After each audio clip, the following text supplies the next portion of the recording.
샌프란시스코 언덕의 로렌스 리버모어 국립연구소는 울타리와 보안 검문소 뒤에 있습니다. 그 건물 중 하나하나는 192개의 레이저 빔이 동시에 후추알보다 작은 표적을 향해 발사될 수 있습니다.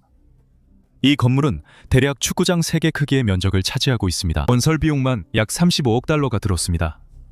그리고 2022년 12월 5일 이곳은 지구상의 어떤 시설도 해내지 못했던 일을 해냈습니다. 국립점화시설, 즉 NEIF로 알려진 이곳은 192개의 레이저를 작은 금 실린더에 발사했습니다. 가열된 금에서 나온 엑스레이가 실린더 중앙에 수소 연료 캡슐을 압축했습니다. 몇십억 분의 1초 만에 연료는 태양 중심보다 더 뜨거운 온도에 도달했고 납의 약 100배에 달하는 밀도로 압축되었습니다. 응압 반응이 연료 전체로 퍼지며 3.15 메가줄의 에너지가 방출되어 레이저 투입 에너지보다 약 50% 많았습니다. 그 한 번의 결과는 과학자들이 60년 넘게 추구해온 임계점을 넘었습니다. 실험실에서 처음으로 제어된 핵융합이 점화에 사용된 에너지보다 더 많은 에너지를 만들어냈습니다.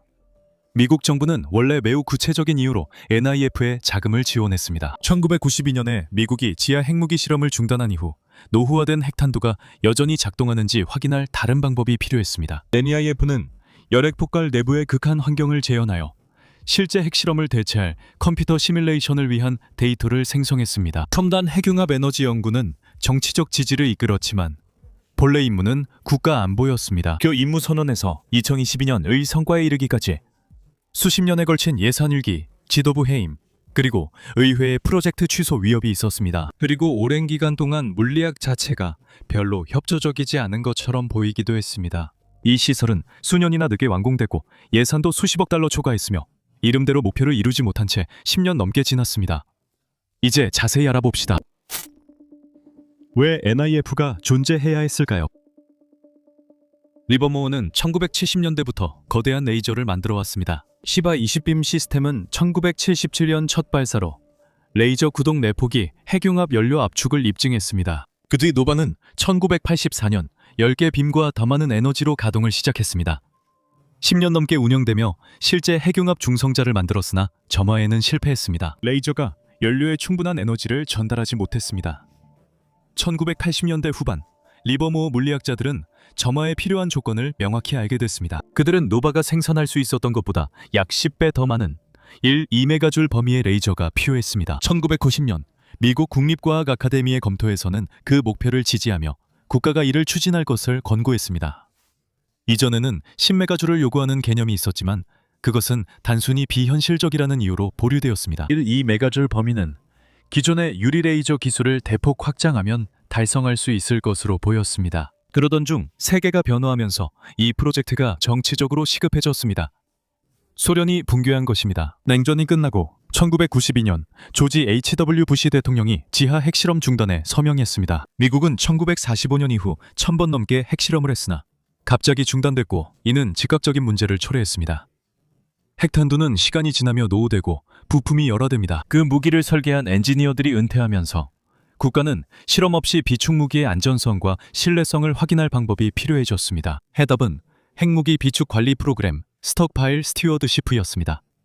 이는 실험실 실험과 첨단 시뮬레이션으로 무기 신뢰를 유지하려는 노력이었고 NIF는 그에 딱 맞는 시설이었습니다. NIF는 열핵 폭발 내부에서 발생하는 극한의 온도와 압력을 재현할 수 있었고 이제 지하 실험을 대신하게 된 컴퓨터 코드의 신뢰성을 뒷받침할 실험 데이터를 생성할 수 있었습니다. 1993년 에너지부 장관 제임스 D. 왓킨스는 씁니다. 이는 프로젝트를 공식적으로 시작하는 허가였습니다. 그 근거는 의도적으로 폭넓게 설정되었습니다. NIF는 핵무기 관리, 첨단 고에너지 밀도 물리학, 그리고 실험실에서의 핵융합 점화 실증을 목표로 했습니다. 각각의 임무는 서로 다른 결과물을 요구했습니다. NIF는 핵무기 프로그램을 위해 타 시설이 불가능한 조건에서 데이터를 생산해야 했습니다. 핵융합 에너지 커뮤니티에는 레이저 점화가 물리적으로 가능하다는 증거가 필요했습니다. 두 목표 모두 같은 요구였습니다. 핵융합이 자가 유지될 때까지 작은 연료 캡슐을 압축하고 가열할 수 있을 만큼 강력한 레이저가 필요했습니다. NIF를 승인한다는 것은 단순히 노바를 확장하는 수준을 훨씬 뛰어넘는 것에 전념하는 것이었습니다. 새로운 시설에는 192개의 빔이 필요했고 이 모든 빔이 서로 피코초 이내에 밀리미터 크기의 표적에 도달해야 했으며 조준 정확도는 수십 마이크론 단위로 측정되어야 했습니다. 모든 빔은 정확한 순간에 정확한 양의 에너지를 전달해야 했습니다. 조금이라도 불균형이 생기면 내폭이 왜곡되어 실험이 실패하게 됩니다. 레이저가 어떻게 별을 만드는가? 그래서 NIF 실험은 약한 적외선 빛의 펄스로 시작합니다. 이 빛은 오실레이터에서 시작되며 에너지는 약 10억 분의 1줄 정도입니다. 이후 몇 마이크로초 동안 펄스는 분할 경로가 결정되어 배기계 빔라인을 따라 진폭됩니다. 진폭은 네오디뮴이 도핑된 인산염 유리판에서 일어납니다. 정말 이런 재료가 있습니다. 각 빔은 유리판을 여러 번 통과하며 매번 에너지를 얻습니다. 진폭 과정이 끝나면 192개의 빔이 합쳐서 약 4에서 4.8메가줄의 적외선 빛을 운반하게 되고 이는 타겟에서 약 2메가줄의 자외선 빛으로 변환됩니다. 그 적외선 빛은 강력하지만 타겟에는 적합하지 않습니다. 더 짧은 파장이 에너지를 타겟에 훨씬 더 효율적으로 전달합니다. 그래서 빔이 타겟 챔버에 들어가기 전에 KDP로 알려진 인산이 수소 칼륨 결정체를 통과하게 됩니다. 이 결정체들은 적외선 빛을 351 나노미터의 자외선으로 변환합니다. 이는 원래 파장의 대략 3분의 1입니다. 이 과정을 주파수 3중화라고 부릅니다. 이 과정에서 전체 에너지의 일부가 희생되지만 타겟이 실제로 흡수할 수 있는 빛을 만들어내기 때문에 유용합니다. 192개의 모든 자외선 빔, 이 타겟 챔버의 중앙에 모입니다. 이 빔들은 서로 몇 피코초 이내에 도달하도록 타이밍이 맞춰지며 수십 마이크론 단위의 정밀도로 조준됩니다. 참고로 여기서 피코초란 1조분의 1초를 의미합니다. 마이크론은 1mm의 1000분의 1입니다. 요구되는 정밀도는 엄청나며 모든 발사가 그렇게 정밀해야 합니다. 그리고 빔은 연료를 직접 때리지 않습니다. 이 빔들은 호올라움이라는 속이 빈 1cm짜리 작은 원통에 들어가며 금이나 열화우라늄으로 만들어집니다. 레이저 에너지가 홀룸의 내부 벽에 다 약 350만 도의 섭씨 온도로 가열합니다. 이게 글쎄요, 화씨로는 엄청난 온도입니다. 그 온도에서 벽은 사방에서 안쪽으로 강력한 X선을 퍼붓습니다. 이 방식을 간접구동이라고 부릅니다. X선은 직접 레이저 조사보다 연료에 더 균일한 압축을 제공합니다. 홀라룸 중앙에는 연료 캡슐이 매달려 있습니다. 이것은 지름 약 2mm의 속이 빈 구체로 얇은 껍질과 내부에 동결된 중수소, 삼중수소 연료층이 있습니다. 중수소와 삼중수소는 모두 수소 동이온소입니다. X선이 캡슐의 외부 껍질에 닿으면 표면 물질이 바깥쪽으로 폭발합니다. 이제 그 바깥쪽 폭발이 실제로 캡슐의 나머지 부분을 안쪽으로 밀어넣습니다. 일종의 반대 방향 폭발과 비슷하죠. 이 내파는 격렬하고 빠르게 일어납니다. 이 과정에서 연료는 대략 납의 100배 정도의 밀도로 압축되고 중심부는 1억 도가 넘는 섭씨 온도로 가열됩니다. 이건 화씨로도 수억 도에 해당하죠. 정말 엄청나게 뜨겁습니다. 이 조건에서 중수소와 삼중수소 핵이 융합해 에너지와 빠르게 움직이는 헬륨 핵, 즉 알파 입자를 방출합니다. 알파 입자는 점화의 핵심 역할을 합니다. 알파 입자가 주변 연료와 충돌해 에너지를 전달하며 연료를 가열합니다. 내파가 대칭적이고 밀도가 높으면 알파 입자 가열이 자가 유지될 수 있습니다. 연소파가 압축된 연료를 통해 바깥쪽으로 퍼져나가고 핵 융합 반응은 레이저가 원래 표적에 전달한 것보다 더 많은 에너지를 생성합니다. 이제 그 임계점이 바로 NEIF에서 점화라고 정의하는 것입니다. 그에 도달하려면 거의 완벽한 조건이 필요합니다. 임플로전은 몇 퍼센트 이내의 오차로 구형 대칭이어야 하며 연료층은 균일하게 얼고 표면 거칠기는 마이크론의 일부분 수준이어야 합니다. 캡슐에 돌출이 있거나 X선 구동에 불균형이 있으면 연료가 충분히 뜨거워지기 전에 임플로전을 무너뜨릴 불안정성이 생길 수 있습니다. 모든 타깃은 수작업으로 만들어지며 현미경으로 검사됩니다. 모든 실험은 오차의 여지가 극히 작은 목표를 향한 단 한 번의 시도입니다. 괴물을 만드는 중입니다. 이 건물은 길이 704피트 너비 403피트 높이 85피트입니다. 이 건물의 콘크리트 기초는 내진 안정성을 위해 설계되었습니다. 수십 마이크론 단위로 레이저 빔을 정렬하는 시설은 집안이 흔들리는 것을 허용할 수 없기 때문입니다. 이 구조물은 지진이나 인근 도로의 대형 트럭 통행으로 인한 진동을 완화하도록 설계된 깊은 기초 위에 세워져 있습니다. 내부에는 192개의 빔 4개씩 48개의 쿼드로 나뉘어 있습니다.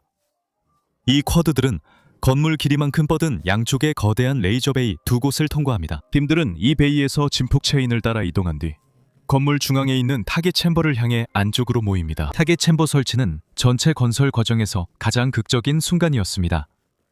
이 챔버는 지름 10m, 26만 4천 파운드 무게의 구형 구조물입니다. 이 챔버는 지하 21피트 아래에 특별히 파낸 콘크리트 구덩이에 설치해야 합니다.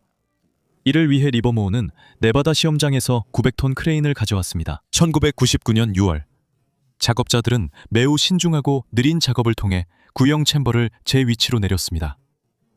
만약 떨어뜨리거나 강하게 충격을 주면 챔버의 정밀한 구조가 손상될 수 있었습니다. 레이저 빔과 진단 장비가 연결되는 정밀하게 가공된 포트입니다. 예비풍도 없었고 믿으세요. 이 장비는 정말 비쌉니다. 챔버가 밀봉된 뒤 복잡한 작업이 주변 건물을 채우기 시작했습니다. 레이저 시스템에는 약 3,100개의 네오디뮴 도핑 유리 증폭기 슬래브가 필요했으며 각각은 엄격한 광학 사양에 맞춰 제작되었습니다. 렌즈, 거울, KDP 주파수 변환, 크리스탈을 포함한 약 7,500개의 대형 광학 부품, 이 빔 라인에 설치되고 정렬되어야 했습니다. 대형 부품 외에도 3만 개의 소형 광학 부품이 설치됐습니다. 자동화된 제어 시스템이 약 6만 개의 제어 지점을 연결하여 빔 타이밍부터 진폭기 출력, 타겟 위치 조정까지 모든 것을 조율했습니다. 조립과 시운전은 2000년 대부분에 걸쳐 진행됐습니다. 빔 라인은 단계별로 가동됐고 엔지니어들은 각 커드의 정렬과 성능을 확인하며 다음 단계로 이동했습니다. 2009년 초에 전체 시스템이 첫 통합 테스트를 할 준비를 마쳤습니다. 2009년 3월 10일 192개의 모든 빔이 동시에 발사되어 약 1.1 메가줄의 자외선을 빈 타깃 챔버에 전달했고 약 2테라와트의 피크 출력을 달성했습니다. 이 실험은 레이저가 통합 시스템으로 작동함을 확인했습니다. 10년간의 건설과 시운전 끝에 시설이 완성됐습니다. 하지만 NIF를 건설하는 것은 문제의 더 단순한 절반에 불과했습니다. 단순하긴 무슨. 실제로 타겟을 점화시키는 일은 거의 모든 사람이 예상했던 것보다 훨씬 더 어렵고 훨씬 더 오랜 시간이 걸릴 것이라는 사실이 드러났습니다. 메가 프로젝트 위기. 그래서 1990년대 중반에 NLF가 공식 승인을 받았을 때 예상 건설 비용은 대략 11억에서 12억 달러였습니다. 약 8년의 건설 기간이 계획되었고 완공 목표는 2002년 또는 2003년이었습니다. 이러한 수치들이 의회 설득에 도움이 됐습니다. 하지만 그 수치들은 완전히 잘못된 것으로 밝혀졌습니다.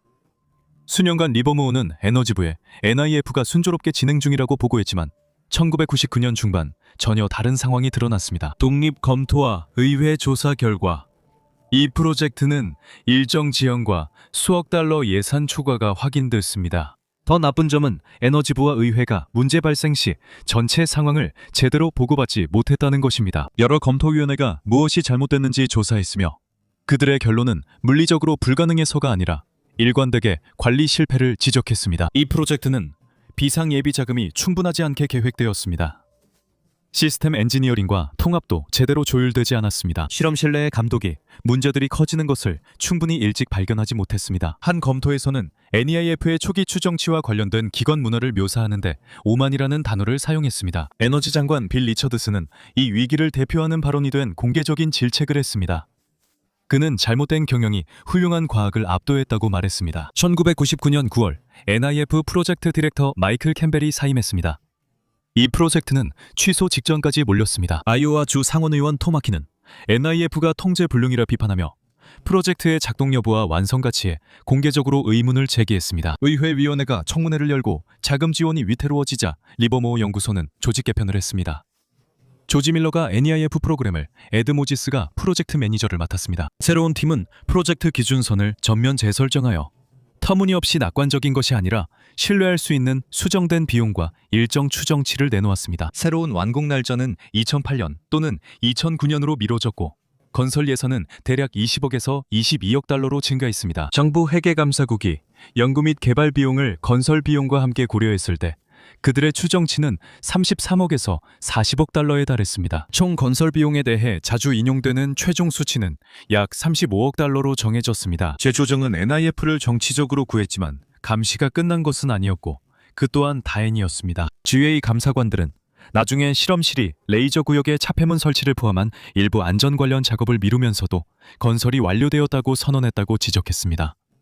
이런 작업들은 대부분의 과학자들이 아마 원했을 것입니다. 그렇게 미뤄진 작업은 이후 초기 운영을 방해했고 완공 마일스톤이 실제 준비 상태가 아니라 보고 마감일을 맞추기 위해 정해진 것이 아니냐는 추가적인 비판을 불러왔습니다. 2009년 3월에 192개의 모든 빔이 동시에 발사될 때쯤 NIF는 예산 반란, 지도부 숙청, 그리고 반복되는 의회의 위협을 겪었습니다. 그 프로젝트는 수년간 지연되고 예산도 수십억 달러 초과해 철저히 조사받았습니다. 시설은 존재했고 레이저도 작동했으며 그 비용을 정당화할 수 있는 유일한 방법은 건물 이름에 적힌 결과를 실현하는 것이었습니다.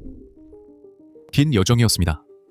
최초의 실험부터 거의 다 될 듯 말 듯 했던 10년까지. 레이저 작동 후 NIF는 2009-2010년에 실험 방향을 바꿨고 무기물리학 실험은 즉시 핵무기 관리 프로그램 데이터를 생성하기 시작했습니다. 2010년 9월, 이 시설은 첫 번째 통합점화 실험을 실시했습니다.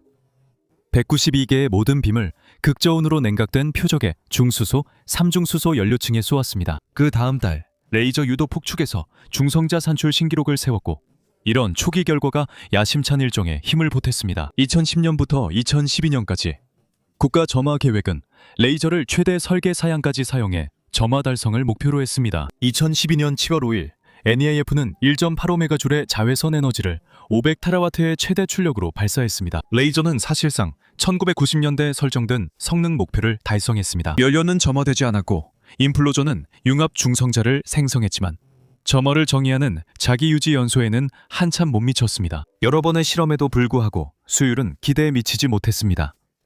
국가 점화 계획은 종료되었습니다. 목표 달성에는 실패했지만 레이저는 제 역할을 했습니다. 문제는 인플로전의 물리학에 있었습니다. 엑스레이 구동의 작은 비대칭, 타기 제작의 미세한 결함, 그리고 압축 과정에서의 불안정성들이 모두 연소에 필요한 조건에 도달하기 전에 핫스팟에서 에너지를 빼앗아가고 있었습니다. 실험 결과와 점화에 필요한 조건 사이의 격차는 엄청났습니다. 그에 따른 기관 차원의 결과가 2013년에 찾아왔습니다. 오바마 행정부의 예산안은 NIF의 자금 지원을 축소하고 기초과학 실험을 위한 전용 시간을 줄였습니다. 직원들은 해고되거나 재배치되었습니다. 실험 일정도 줄어들었습니다. 연방감독기관은 이 시설을 예산의 주요 명분이었던 핵무기 관리 임무에 더욱 집중하도록 압박했습니다. 운영개혁이 뒤따라 NIF를 사용자 시설 형태로 재조직하여 연간 실험 횟수를 늘리고 운영일마다 더 많은 가치를 창출하도록 했습니다. 2013년 이후 진전은 느리고 힘든 반복 과정을 거쳐 이루어졌습니다. 2014년 2월 한 번의 실험에서 연료 이득 1초과라는 중요한 성과를 달성했는데 이는 연료에서 생성된 핵융합 에너지가 레이저가 연료 캡슐에 실제로 전달한 에너지보다 많았다는 것을 의미합니다. 전체 레이저 에너지는 여전히 핵융합 출력보다 훨씬 컸지만 타겟 넥 내부에서는 중요한 변화가 일어났습니다. 핵융합 반응의 알파 입자가 주변 연료에 충분한 에너지를 전달해 의미 있게 가열하고 있었습니다. 자가 가열이 실제로 일어났지만 아직 폭주 연소를 일으킬 만큼 충분하지는 않았습니다. 반숑은 하이풋 펄스 전략으로 레이저 에너지 전달을 조절해 초기 압축 단계의 불안정성을 줄였습니다. 그 대가로 최종 압축률은 낮아졌지만 압축 과정이 훨씬 안정적으로 유지되었습니다. 이 경험은 앞으로 몇 년간의 연구를 이끌어갈 원칙을 제시해 주었습니다. 대칭성을 유지하는 조금 덜 극단적인 압축이 무너져버리는 더 공격적인 압축보다 더 나은 결과를 낼 수 있다는 것이었습니다. 2014년부터 2019년까지 여러 실험 캠페인에서는 시스템의 거의 모든 변수를 정교하게 다듬었습니다. 과학자들은 X선의 균일성을 높이기 위해 럭비공 모양의 설계를 포함한 호흘라움 형상의 변화를 실험했습니다. 연료를 캡슐에 주입하는 데 사용되는 주입관을 줄여서 각 관이 껍질에 남기는 결함을 줄였습니다. 그들은 펄스 타이밍, 캡슐 두께, 중수소, 삼중수소층이 얼어붙는 온도까지 점진적으로 조정했습니다. 각 조정에는 전용 실험과 수개월간 분석이 필요했습니다.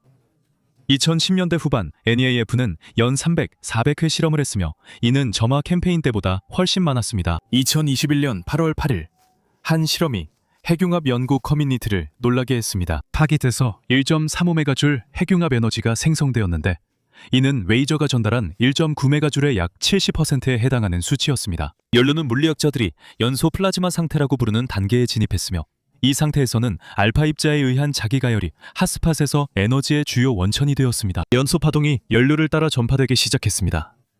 내포 구조가 무너지기 전에 약 2%의 중수소, 삼중수소가 소모되었습니다. 이것은 지금까지 레이저 핵융합 실험 중 최고 출력이었으며 임계점에 거의 도달한 아슬아슬한 결과였습니다. 몇 달간의 재현 시도는 모두 실패했고 표적 품질과 레이저 조건의 미세한 차이로 8월 최고치보다 훨씬 낮은 출력만 나왔습니다. 시설은 점화 임계점에 도달했지만 모든 캡슐이 수작업 제작으로 인해 상태를 안정적으로 유지하지 못했습니다. 모든 실험은 여전히 매우 정밀한 조건이 맞아야만 성공했습니다. 다음 단계는 모든 것이 딱 충분할 만큼 맞아떨어져서 레이저가 전달한 에너지보다 더 많은 출력을 내는 실험이 필요했습니다.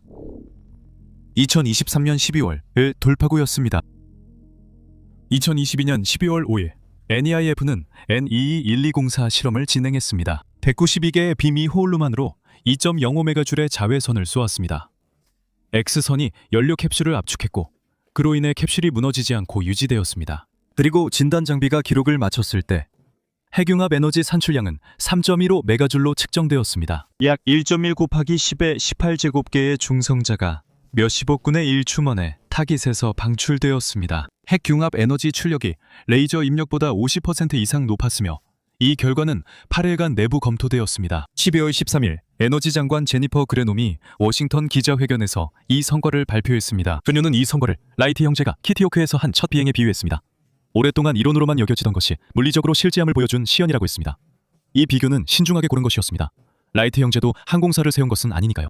NIF는 전기를 생산하지 못했고 12월 5일 일어난 일은 단지 증명이었습니다. 사상 처음으로 전 세계 어느 실험실에서도 제어된 핵융합 실험에서 연료가 받은 레이저 에너지보다 더 많은 에너지를 생성했습니다. 이것이 바로 NEIF가 달성하기 위해 만들어진 점화 기준이었습니다.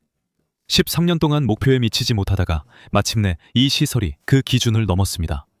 그리고 그 결과는 정확하게 설명할 가치가 있습니다. 그 방안으로 들어간 2.05메가줄은 표적에 도달한 자외선 에너지를 의미합니다. 그 빛을 만들려면 레이저 증폭기를 작동시키는 커패시터 뱅크를 충전하기 위해 전력망에서 수백 메가줄의 전기가 필요했습니다. NEIF의 전체 전기 효율, 즉 융합 에너지 산출량을 총 소비 전력으로 나눈 값은 여전히 약 1% 또는 그 이하에 머물렀습니다. 융합 발전소는 레이저가 전달하는 에너지뿐 아니라 시설 전체의 소비 에너지보다 훨씬 더 많은 에너지를 생산해야 합니다. 이런 기준에서 NEIF는 아직 많이 부족했습니다. 각 실험은 표적 제작, 레이저 유지 보수, 운영 비용을 모두 고려하면 한 번에 50만 달러에서 100만 달러에 이르는 상당한 추가 비용이 들었습니다. NEIF는 실험 중에도 하루에 한 번 정도만 발사하지만 발전 시설은 초당 여러 번 표적을 발사해야 합니다. 2022년 12월의 실험은 물리학적으로는 입증되었습니다. 하지만 공학적, 경제적, 확장성 측면에서는 입증되지 않았습니다. 이 주의 사항들은 이후 몇 달간 매우 중요했습니다. 전 세계 헤드라인은 핵융합 돌파구를 알렸지만 무엇이 이루어졌고 무엇이 아직 이루어지지 않았는지를 항상 명확히 밝힌 것은 아니었습니다. 과학계에서는 신중했지만 여전히 중요한 사건이었습니다. 점화는 수십 년간 미해결 문제였습니다. 회의론자들은 레이저 기반 관성 밀폐 방식이 점화에 실패할 것이라 주장했지만 이제 데이터로 결론이 났습니다. 2023년 NEIF는 추가 실험을 실시하여 3메가줄 범위의 핵융합 에너지를 생성했고 이를 통해 12월 5일 결과가 우연히 좋은 조건이 맞아떨어진 일회성 결과가 아니라 재현 가능한 것임을 확인했습니다. NIF의 표적 및 실험 데이터 대부분이 무기 프로그램과 관련된 기밀 제한에 묶여있기 때문에 세부 정보는 제한적이었습니다.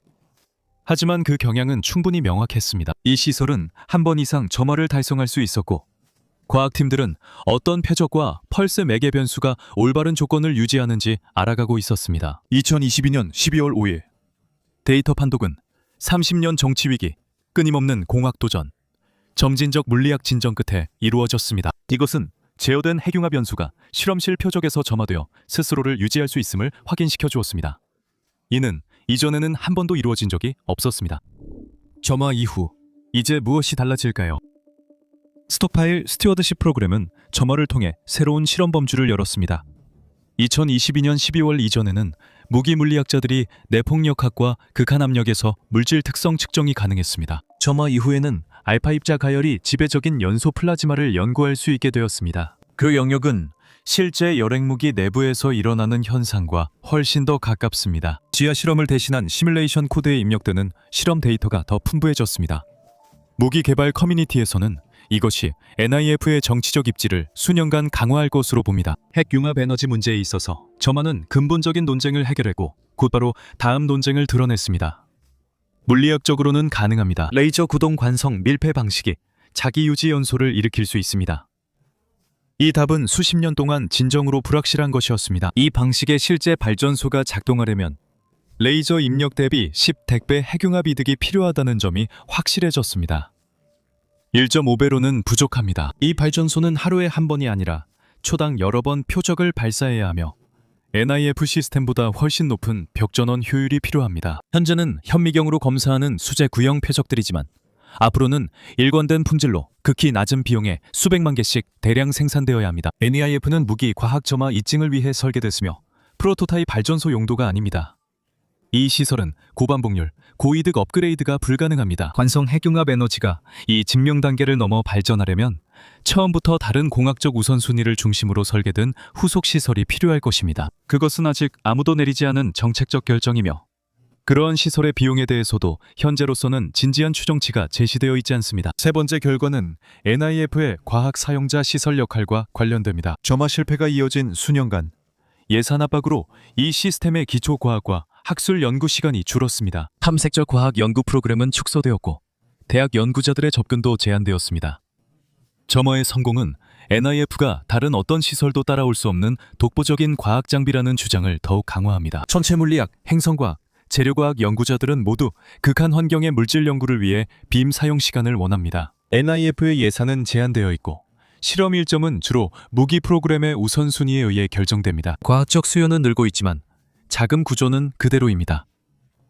프랑스는 보르도 근처에서 세계에서 유일한 동급 시설인 레이저 메가주를 운영합니다. 이 시설은 프랑스 핵무기 비축 관리에도 유사한 역할을 하며 두 프로그램은 일부 비분류 연구만 공유하고 기밀 작업은 독립적으로 운영됩니다. 영국은 협력 협정에 따라 NEIF에 냉각 장비를 제공했습니다.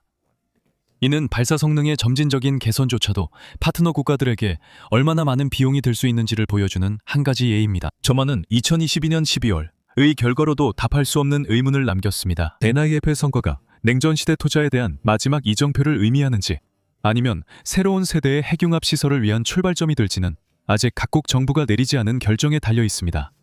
증거는 존재합니다. 다음에 무엇을 건설할지는 정해지지 않았습니다. 시청해 주셔서 감사합니다.